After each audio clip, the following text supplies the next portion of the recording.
Kate Bruce, the head coach of IU Indy. Coach, good to see you. Good to see All right, you, so, Debbie. all right, what is an intangible in your point guards that you really value? Gosh, leadership. Honestly, the best teams I've had, the point guards are best leaders. Just vocalizing, they're an extension of the coach. So having a great point guard is so important. When you're laying out your plan for this season, how much time do you spend in the off season taking a deep dive at what you just went through and then the learning curve to advance what you want to do next? I think it's a little bit of both. I mean, as a coach, you have to be ever evolving. You can't be stuck in your ways. You need to adapt. And I think part of that adaptation has been the fact that you are probably going to have several new players on your roster each year. It's not how it used to be. So I think we've kind of simplified things now a little bit and made some changes, but you can't keep going back in the past. You got to have a look in the rearview window, face forward, Yeah, rear view mirror? Yeah, small. Yeah.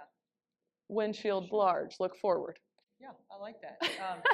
What would you say defines the style of play that you want fans to know about your team? Yeah, we want to work hard, we want to be competitive, and we want to be resilient. Best word probably that I would like to see the most is just playing unselfish basketball. I think that's the most fun way to play as a player, and it's the most fun to watch as a fan. So there's a lot of things we stat in the game, but there's a lot of things that we don't stat. Screen assist, how hard your teams run the floor, percentage of closeouts that are successful.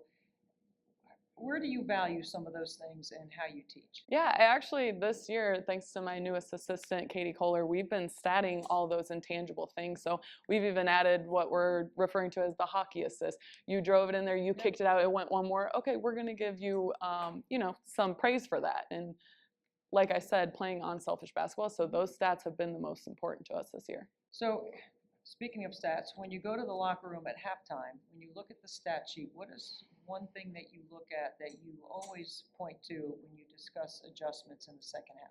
Yeah, I mean, I think the best teams do not turn the ball over. And on the flip side of that, they force turnovers. So it's not a situation where you go in there and just say, oh my gosh, you guys have a bunch of turnovers, but what are the adjustments we can make so that we're valuing the basketball every single possession? We need to get a great shot every single possession. One of the things that I think is so fun about what I get to do is the strategy and strategic adjustments versus humanizing the people that are in the game. What are a few things that you would want people to know about you when you're not playing basketball that are things that you do on a regular basis? Well, I'm all kinds of things. This year I finally decided to decorate my office. And I made sure to put not only family pictures, I have 3 kids and a great husband, but the pictures that my kids have drawn. And I think a lot of times, the players are seeing me one way at practice and that competitive side, but I got a soft heart. So being a mom outside of basketball, and then this year I actually turned 40. I had a little bit of a midlife crisis, so I ran a marathon and added that to my list of things that I wanted to accomplish. So what marathon did you run? I actually ran in Sonoma County, so got to go to Napa Valley afterwards. But yeah, I went to California, and that's fantastic. Here we are. How did you find the time to train? A lot of coaches don't take care of themselves during the season, right? You see a lot of coaches that are worn out, they're tired, they look exhausted, they just look like they've had it. Yeah, I can't stress enough how important it is, to have a village. So my husband did a great job of taking the lead on the kids to give me that training time, but for coaches to take that time for themselves and be in a great spot mentally and have some self-care time. So I was lucky that I had people around me to help me.